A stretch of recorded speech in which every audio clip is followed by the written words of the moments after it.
Hey guys, Goals. I'm at the Goals at the Keltec booth. How's it going, guys? Jacob from Keltec here.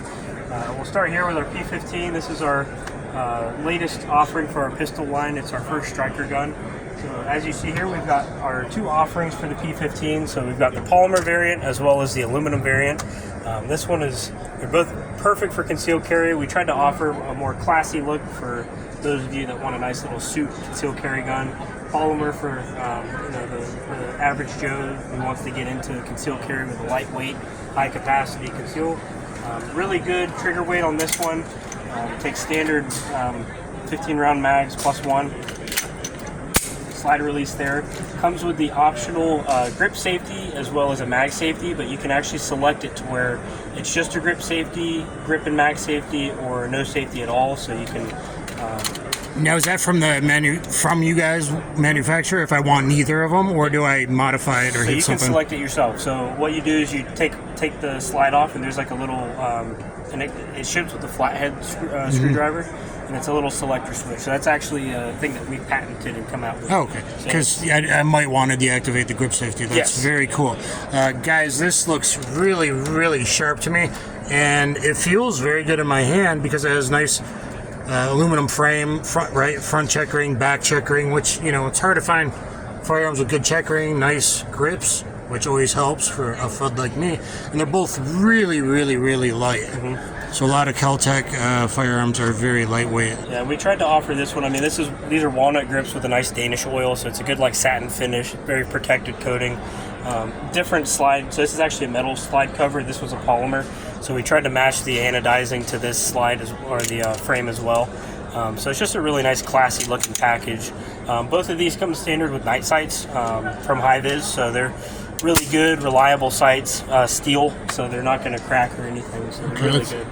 And briefly talk about the P32, and then show me the RBD. So the P32, we've offered this for, since the early 2000s. So it's just a really cool, small, lightweight, reliable 32 platform.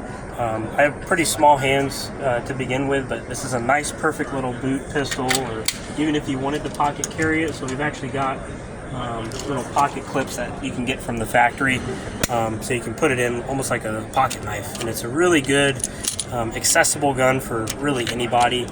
We have seen a pretty high demand in these recently. I don't believe there's many other people that make small 32 pistols, but super lightweight, guys. And with that clip, that makes a good underwear NPE gun if you have to go to non-permissive environments, and or if you had to go to checkpoints in the future, or get to checkpoints, or go into stadiums that are converted from organizations with letters. Okay, and let's look at this Bullpup. That's really interesting. So this is our RBD line. Right here we have a Defender and a Hunter variant. The Hunter comes standard with a plastic handguard, but we actually put one of our competition rails, so it's a longer, full-length rail. The Defender is more of a tactical setup. We tried to offer that. So what it is, I'll start with this one first. On the Survival, there was a adjustable stock right here, so you can adjust the length of pull.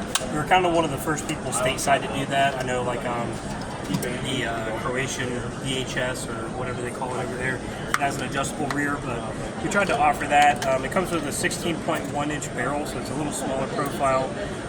This one has a faux suppressor on it, but it comes standard with an A2 flash hider. Shorter rail right there, a nice, really positive bolt charging handle.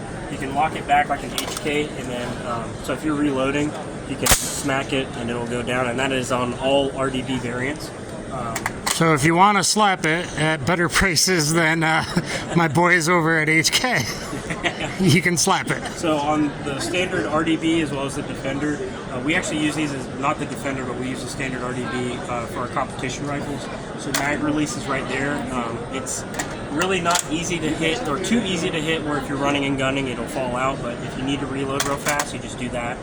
You load, and then bolt release is right here as well. So you've got 3 different ways. You can pull the charging handle back again and release it. You can HK style lock it, or you have this bolt release right here. So really good. We kind of pride ourselves on the trigger. It's one of the best triggers out of the box for a bullpup. Right here, I'll briefly go over the Hunter. So we also offer The Hunter isn't California compliant, but we do have RDBC, which is the California compliant. It's like a really thin profile, so if you want to put this in a backpack, really unobstructive. It's got a crossbolt safety here. The mag release is right back here, but it just takes any standard AR mag. This one has the almost like an FAL style folding charging handle. Same manual of arms as the other one. Yeah, just all around a really good lightweight package with a good trigger. So yeah, and guys, if you're looking for something for certain bags or discreet, Bullpup might be something you're interested in, or for vehicle work to have in the vehicle ready to go. So I mean, the overall length, if you take the Focan off of it, the overall length, 27 inches. That's more like probably 23 or 25. This one's 20 overall length 30.4. So it's hard to get stuff that's under 34 inches. So Bullpup and having full ballistics, that is a good way to go. And then let's just wrap up the sub 2K Gen 3 folds. Either way, so we took a lot of user feedback, kind of things that we were developing. So obviously the biggest thing is that it folds either way. So if you've got an optic or lights or anything, it just locks into the M-lock there. You can take it down by doing that, or you can kind of twist it and just take it out. Locks the same way, it takes down the same way as our Gen 2. But does it take Glock mags? Yes, it does. Glock 19 comes standard, so any Glock 19 mag or up. If you want to do extendos or anything.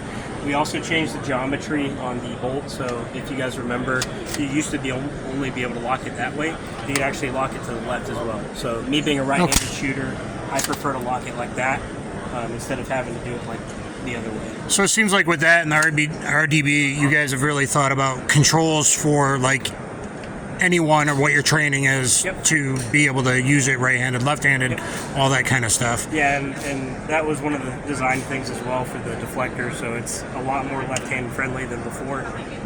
Just overall stronger, better package. It's also, I think, cheaper MSRP than the Gen 2, so we're able to kind of cut costs but also increase the reliability, which is hard to do most days. So. Yeah, awesome. Wow, that's great, guys. And I really do like the job you did on the metal frame P15. I think that's great. So thank you guys very much, and go check out Keltec. Thank you, guys.